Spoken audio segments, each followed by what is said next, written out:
La vie coûte cher, de plus en plus cher, on fait le même constat que vous, mais pas de panique, car maintenant, on est là. Toute l'équipe de Plein les Poches vous donne chaque semaine des bons plans pour économiser et moins dépenser d'argent. Autour de la table, Quentin, Romaric et Antoine, salut. Tout le monde va bien?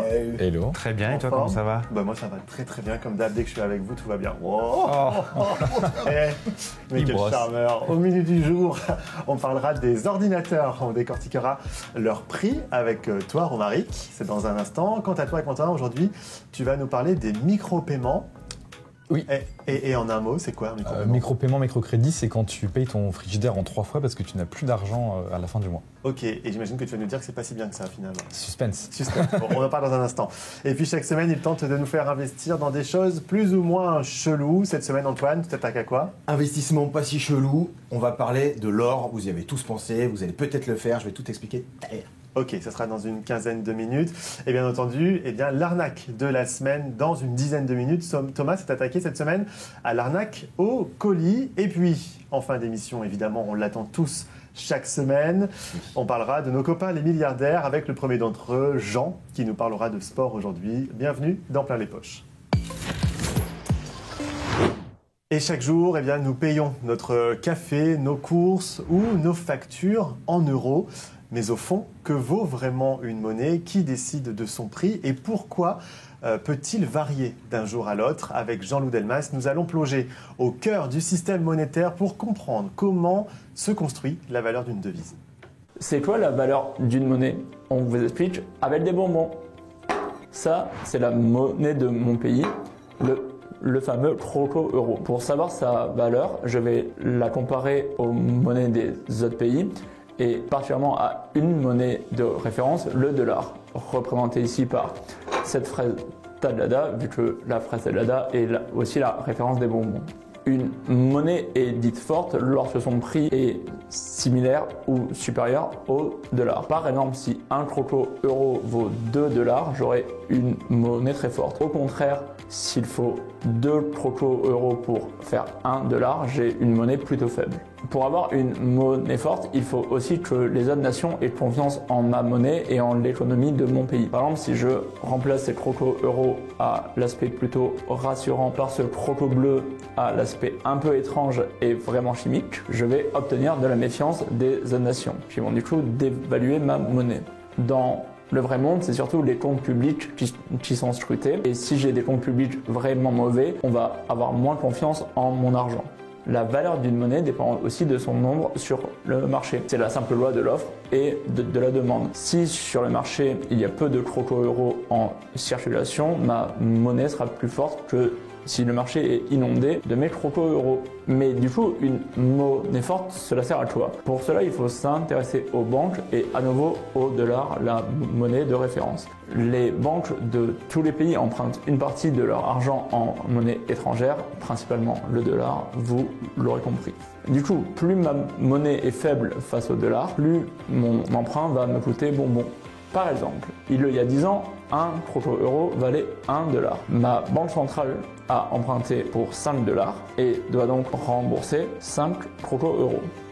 Sauf qu'en 10 ans, ma monnaie a été fortement dépréciée et désormais 1 $ vaut 2 croco-euros. Du coup, pour le même prêt de 5 $, je dois rembourser 5 fois 2, 10 croco-euros. J'ai donc perdu beaucoup d'argent dans cet emprunt pour pourtant la même somme empruntée. Il en va de même pour le consommateur lambda, vous et moi. Plus ma monnaie est faible, plus je vais payer cher les produits étrangers. Tout simplement parce qu'un produit qui vaut par exemple 1 $ me paraîtra plus cher à mes yeux vu que je devrais dépenser plus de croco-euros pour atteindre cette somme. Malgré tous les avantages évoqués, il arrive que certains pays déprécient volontairement leur monnaie. C'est notamment le cas des États-Unis qui cherchent à faire baisser le dollar par rapport aux autres monnaies étrangères. Tout ça pourquoi? Tout simplement parce que si leurs produits paraissent moins chers pour l'argent des autres, ils pourront vendre plus de produits à l'étranger. Alors, monnaie faible ou forte, on voulait choisir. Il s'en vend plus de 5 millions par an en France. Les ordinateurs équipent presque tous les foyers. Il en existe de nombreux modèles à tous les prix. Et c'est ce dont va nous parler aujourd'hui Romaric. Et Romaric, on va évidemment se lever parce que ça y est, Tout à fait. on a pris l'habitude maintenant. Maintenant, on est équipé, on sait se servir de ce bel magnifique écran. Donc tu disais, voilà, on vend à peu près 5 millions d'ordinateurs par an en France parce que malgré l'ère du smartphone, de la tablette qu'on nous vend comme le futur, ben, ça reste le meilleur outil pour travailler. Donc avant de décortiquer le prix de l'ordinateur, on est allé demander dans la rue aux personnes, aux passants, à combien ils estiment le prix d'un ordinateur. Oui, c'est un PC gamer. 1002 je crois. Oui, c'est un Mac, mais c'est un ancien. Mon père me l'avait payé en occasion 400 €, je crois, ou 300. Oui, je l'ai acheté autour des 1 000 €. C'est un Mac, c'est pour les études quoi. Ouais, bah c'est celui de mon collègue, il me le prête en ce moment. Oui, 700 € je crois. Voilà, Ça on coûte voit. cher quand même les ordinateurs. Bah oui, c'est pas donné parce que c'est quand même une belle technologie. Là, on a des prix qui vont de 400 à 1000, mais on sait qu'il en existe jusqu'à 10 000 €. En moyenne, donc, je disais, c'est 900 € que dépensent les Français dans l'achat d'un ordinateur. On va voir tout de suite un petit peu ce que ça inclut. On décortique le prix. Alors attention, infographie. 1, 2, 3, ouf, c'est beau. Et... On commence à maîtriser le truc. on maîtrise. Donc, comme tu vois, le prix d'un ordinateur, c'est 45% de composants. D'accord. Donc, dans tous les prix qu'on a décortiqués jusque-là, c'est rare que la matière première soit si importante. Ouais. Après ça, on a quand même une petite marge de distributeurs et de revendeurs qui, on note, est assez restreinte, mine de rien. C'est pas beaucoup par rapport à ce que tu as pu nous montrer les semaines d'avant. Voilà, ils n'ont pas tant de marge que ça parce que c'est un marché qui est très concurrentiel. Donc, comme c'est concurrentiel, on a beaucoup de marketing et de publicité pour se différencier de la concurrence. On a de la recherche-développement, forcément, parce que c'est de la technologie, donc il faut s'améliorer. Aujourd'hui, c'est l'IA qu'on voit partout. On a logistique et transport, c'est 3%, donc, parce que c'est un produit qui a une forte valeur ajoutée, une grosse valeur, donc forcément, le transport coûte moins cher. Ouais. La marge du fabricant, c'est 10%. D'accord. Et pour finir le prix, on a 20% de taxes là-dessus. Alors, 900 €, on le disait, c'est le prix que dépensent en moyenne les Français. On a demandé aux personnes dans la rue s'ils trouvaient ça exorbitant ou pas. Ok. Ça dépend pourquoi, ça dépend pour quelle utilité. Je mettrais entre 600 et 900 à peu près pour travailler. Je trouve que c'est plutôt cher. Après, ça dépend, je pense, du besoin des gens. Mais après, est-ce que c'est forcément cher par rapport à la machine que c'est? Pas tout le temps. Moi, j'ai la chance d'avoir une situation où je suis chez mes parents, je travaille. Donc je serais prêt à mettre peut-être 6, 7, 800, 1000 €. Après, j'en ai pas réellement besoin. Moi, je trouve ça cher, mais ça dépend l'utilité. Et pour les études, ça vaut le prix. Pour un ordinateur, juste pour naviguer, pour faire notre vie, je trouve que ça reste quand même un peu cher. 1000, 1200 max, pas plus. Ça dépend si c'est un bon PC ou c'est pas foufou. 1300, c'est assez pour jouer, streamer, tout. C'est-à-dire que tu peux tout faire avec après 1300. C'est pour ça. Non, ça me paraît déjà assez cher comme ça. Par rapport à la technologie qui est derrière, non, mais ça reste cher pour avoir un outil de travail parce que globalement, maintenant, on ne peut plus rien faire sans un ordinateur ou un téléphone. Donc globalement, on pourrait dire que c'est cher, oui. Oui, tu vois, Noam, c'est assez cher, mais les gens sont prêts à mettre quand même une sacrée somme. Toi, tu as un ordinateur, j'imagine? Ouais, mais alors moi, il ne me coûte pas très cher, c'est l'ordinateur de l'entreprise. D'accord. Donc tout va bien, en fait. C'est sans doute le meilleur moyen d'acheter un ordinateur. Je t'ai eu à ta propre question. Non, ça. Je sais pas, en moyenne, pour un bon ordinateur, 1300, 1500 par là. Non, ah oui, donc tu es prêt à mettre vraiment le prix. Si vraiment c'est un bon ordinateur et qui dure. Oui, mais parce qu'il te sert aussi pour le travail.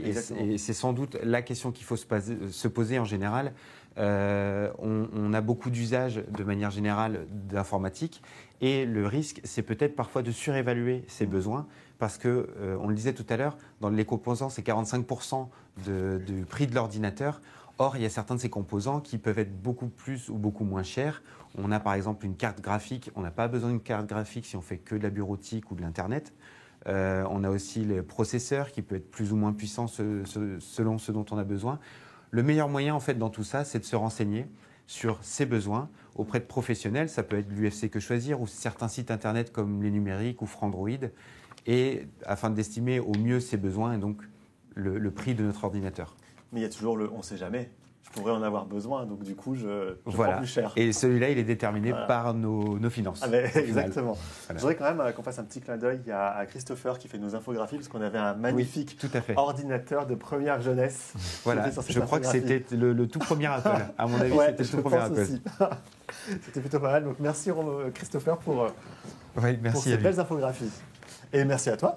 Mais je t'en Romaric, prie. tu restes avec nous, évidemment. On continue de parler d'argent parce que payer en plusieurs fois, vous l'avez sûrement déjà fait. C'est possible en 3, 4, 5 fois via des applications comme PayPal, Klarna ou Alma encore sur les sites de vente ou même directement dans votre banque. Le moindre achat peut désormais se découper. Mais est-ce vraiment une bonne idée ou juste un piège bien déguisé? Quentin nous décrypte ça. Alors Quentin, je crois que tu vas me dire que c'est pas bien de payer en plusieurs fois, je le sens. Écoute, moi-même, ça m'est déjà arrivé. Pourtant, c'est pas parce que je fais plein les poches que je roule sur l'or. En tout cas, pas encore. Il y a un message. Petit message. et je suis pas le seul parce que ce mode de paiement explose. Selon une étude Kantar pour Floa Bank, 37% des Français, un peu plus d'un tiers, l'ont déjà utilisé. C'est proposé par de plus en plus de sites marchands en ligne, souvent sans frais, tant que tu payes bien à la fin. C'est tellement facile en fait, tu es sur un site, tiens, est-ce que vous voulez payer en 3 fois et bam, tu te fais Pour ton avoir. ordinateur à 1500 €, Ah bah oui. ça aide. Si on pouvait en 10 fois, ça m'arrangerait. Et par contre, il y a quand même un hic dans l'histoire. Le hic, c'est que sans frais, ça ne veut pas dire sans risque. Le paiement fractionné, il est souvent assimilé quand même à une forme de crédit, mais il n'a pas les mêmes règles que le crédit à la consommation. Par exemple, si tu multiplies les achats fractionnés, tu peux accumuler des échéances. Les retards peuvent coûter cher, avec des pénalités qui peuvent aller jusqu'à 15% du prix, alors qu'un crédit à la consommation, c'est encadré et ça reste normalement à 8%. D'accord, on ne nous le dit pas tout ça. Par ailleurs, les commerçants, ils payent une commission aux prestataires, donc les fameux Alma par exemple, et ce coût, il est souvent intégré dans le prix de vente global, donc parfois tu payes aussi son produit un peu plus cher sans le savoir. Ok. Bon, on va faire doublement attention alors. C'est ça. Et il faut éviter donc d'en faire trop. Le risque, c'est de multiplier les microcrédits et de se retrouver avec 4, 5 paiements mensuels qui, au final, finissent par miner ton budget pendant plusieurs mois. Dès 2021, l'association UFC Que Choisir alertait sur la pratique en soulignant qu'à l'étape du règlement, la faible somme à débourser minimise très nettement la perception de la dépense chez le consommateur. En gros, comme tu payes 10 € par 10 €, tu ne te rends pas compte qu'à la fin, tu t'es fait entuber. Mais alors du coup, ça sert à quoi? Ça sert quand même, on va pas se mentir, à étaler les dépenses, ce qui est utile. On est dans plein les poches, on cherche des tips pour quand même finir les fins de mois. Quand on n'a pas envie de sortir 300, 400 € pour un ordinateur, un frigidaire qui tombe en panne, qui peut être urgent, ça peut dépanner. Mais donc pour ne pas se laisser avoir, il faut faire gaffe à plusieurs choses. Vérifier que ce soit vraiment sans frais. Ne pas multiplier les engagements, surtout inutilement, et éviter si on n'a pas la trésorerie dans les mois qui viennent. Donc bien lire les conditions avant de cliquer Toujours sur les payer, 8 pages de conditions. Personne ne le fait, mais personne ne le fait, mais c'est hyper important. T'adores ça? Ah bah oui, tiens, en livre de chevet, ça peut être vachement bien ça. Je me tape toutes les conditions générales de vente de tous mes paiements en plusieurs fois. Et je sors peut-être moins bien. Ouais, pas ouf. Merci beaucoup, Quentin. Bonjour, vous êtes chez vous, vous avez peut-être déjà reçu ce SMS. Eh bien, attention, c'est très probablement une arnaque. De plus en plus de Français en sont victimes, piégés par des escrocs sans scrupules. Comment déjouer ces arnaques? Les explications de Thomas Micho-Bielic. Cette arnaque commence par un message. Un grand classique, vous me direz. Souvent envoyé depuis un numéro en 07. Un SMS qui paraît banal. Bonjour, vous êtes chez vous? Si vous répondez, l'expéditeur prétend être un livreur. Il vous explique qu'il a un colis pour vous, mais qu'il ne rentre pas dans la boîte aux lettres. Il propose alors deux options. Revenir plus tard ou déposer le colis en point relais. Mais peu importe votre choix, vous recevez ensuite un nouveau SMS avec un lien pour reprogrammer la livraison. Et c'est là que le piège se referme. Le lien imite le site de Mondial Relais, mais il s'agit d'une copie. En y entrant vos informations personnelles ou bancaires, vous les transmettez directement aux escrocs. Mais parfois, l'arnaque ne s'arrête pas là. Vous recevez ensuite un appel de quelqu'un qui se fait passer pour votre banquier et qui se trouve en fait être l'escroc, le faux livreur du départ. Il vous informe que vous avez failli être pris au piège par une arnaque au colis et vous demande de valider une opération pour faire opposition. La victime ne se doute de rien et imagine que l'affaire sera réglée une bonne fois pour toutes. Mais cette opposition se transforme alors en virement déguisé. Certaines victimes ont d'ailleurs perdu plusieurs milliers d'euros dans ce piège. Heureusement, quelques indices permettent de déjouer l'arnaque. D'abord, les fautes d'orthographe dans le message. Un numéro d'expéditeur en 06, 07 ou 09, ce que ne font jamais Mondial Relais ou La Poste, ou encore un lien suspect. Bref, en cas de doute, ne cliquez jamais sur le lien envoyé par message, mais contactez directement le transporteur officiel pour vérifier la livraison. Vous avez envie de gagner un petit peu d'argent, mais vous ne savez pas dans quoi investir. Eh bien, chaque semaine, Antoine a peut-être une solution pour vous, c'est l'investissement chelou. Et donc, Antoine, tu nous disais tout à l'heure en début d'émission, a priori, il va être possible d'investir dans l'or.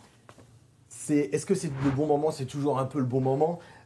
Aujourd'hui, d'abord, Noam, je te parle de ma maman. Ok. Voilà. Il ne s'agit pas d'un Salut. Salut, maman. Daniel. Il ne s'agit pas d'un investissement chelou qui consisterait à acheter des parts de ma maman pour les revendre. En fait, je te parle de ma maman parce qu'elle a une allergie très grave. Par exemple, ça, tu vois, on dirait que c'est de l'or, mais c'est de la joncaille. C'est-à-dire que c'est pas de l'or. Et elle ne peut pas porter, elle, d'autres bijoux que l'or. Ça lui donne du vrai or. Ça a des manches, ça lui donne des plaques. Bref, elle a des goûts de luxe, quoi, en fait. Et d'ailleurs, a priori, pas toi, parce que c'est du toc, je pense. Et puis, mon costume est de chez pas cher, donc tu vois, on a tout le tableau. J'ai deux autres fun facts, à part ceux de ma mère. Savais-tu que l'or est créé par la collision de deux étoiles? Et, donc, fact numéro 1, et que, par ailleurs, l'humanité a déjà extrait 200 000 tonnes d'or depuis l'invention de l'humanité. Wow. Voilà. Alors, faut-il aujourd'hui investir dans l'or, la valeur refuge par excellence? Faut-il se jeter dans cette ruée vers l'or? Alors tout de suite, on s'imagine plonger dans une piscine de pièces d'or comme Picsou là, depuis le plongeoir. C'est marrant, moi j'avais plutôt l'image là dans le Far West avec les, je sais plus comment ça s'appelle, les titanes, les orpailleurs, tu vois, à chercher de l'or dans le fin fond d'une rivière. Les explorateurs, quoi. Exactement. En fait, hein. Et ben c'est tentant de s'imaginer tout ça, mais en fait, dans la vraie vie, c'est beaucoup moins rigolo. Donc opter pour l'or en tant que particulier, en fait, c'est surtout sécuriser une partie de ton épargne parce que ce précieux métal jaune inoxydable a son propre cours qui est particulièrement stable, voire même très haussier là, au cours des dernières semaines, ça tombe bien, sur fond de conflits géopolitiques et de probable stagflation à venir aux États-Unis. Donc, ça investit dans la valeur refuge. Petit chiffre au passage, 62% des Français considèrent que l'or fait partie des placements les plus sûrs. Par contre, il faut quand même retenir que pour acheter de l'or physique, il faut disposer d'un beau patrimoine. Je rappelle au passage un petit chiffre comme ça, le lingotin de 100 grammes, c'est 10 000 euros. Ça veut dire que le lingot d'1 kilo, c'est 100 000 euros. Alors attention, il y a or physique, donc les lingots, les bijoux, la joncaille, ça s'en est pas, et l'or virtuel. Donc là, après, c'est plus mon domaine. Donc pour en parler, on a interrogé Hugo, qui pilote les pages YouTube, Instagram et TikTok. Hugo Finance, Hugo sans H, Hugo_Finance. Il nous a prodigué ses bons conseils et ses mises en garde aussi. Alors, on l'écoute. Ok. L'or, c'est un actif qui permet de te protéger. Donc, c'est un actif qui va permettre de protéger ton capital quand tu vas investir pour éviter les crises ou les phases de forte inflation, comme on a eu ces trois dernières années. Ce qui est très, très bien avec cet actif, c'est qu'il n'est pas corrélé au marché action ni au marché obligataire. Donc, quand tu vas construire ton portefeuille, souvent, on va composer un portefeuille avec des actions, avec des obligations et avec des matières premières, principalement l'or, pour contrebalancer les phases de baisse qu'il va y avoir sur les actions ou sur les obligations. Si je dois donner un exemple, pendant la crise de 2008, le S&P 500, l'indice majeur aux États-Unis qui représente les 500 plus grosses entreprises des États-Unis mais aussi du monde, avait baissé de 37%. Et au même moment, l'or avait pris plus de 6%. Pour l'or, il y a deux choses différentes qu'il faut bien distinguer. Il y a l'or physique et il y a l'or virtuel. Quand je parle d'or virtuel, je ne parle pas de Bitcoin, je parle vraiment d'or virtuel. Il y a des ETF ou d'autres outils qui vont te permettre de t'exposer au cours de l'or en achetant des produits sur les marchés financiers, comme des produits futurs ou autres. Si tu veux acheter de l'or physique et avoir l'or chez toi, vraiment le posséder en main propre, ça va être compliqué de commencer avec quelques centaines d'euros. Tu peux acheter des pièces d'or, mais tu vas souvent payer des frais qui seront en valeur plus importants. Je pense que plus ton capital est faible et moins c'est avantageux d'acheter de l'or physique. Par contre, si tu veux acheter de l'or et t'exposer au cours de l'or, il y a des ETF, tu peux commencer avec 1 euro et là, tu n'as pas de frais et tu n'as pas de problème. tu peux pas envisager d'ajouter l'or à ton portefeuille aujourd'hui et de vouloir faire une performance de 20, 30 ou 40%. Parce que l'or déjà a bien performé ces dernières années, donc le potentiel futur est plus faible. Et en plus de ça, c'est pas un actif qui a pour vocation d'apporter de la performance à ton portefeuille. C'est un actif qui va avoir pour but de le stabiliser et de protéger ton portefeuille. Donc, je dirais que dans 5 ans, tu peux espérer avoir un rendement autour de 5% par an. Vous pouvez acheter de l'or, ne pas le gérer, il est stocké pour vous dans des coffres en Suisse et ça vous permet de garder en valeur l'argent pour lequel vous avez travaillé toute votre vie. Et je pense que l'or est un super candidat pour conserver de la valeur à long terme. Donc tu sais tout sur l'or dorénavant.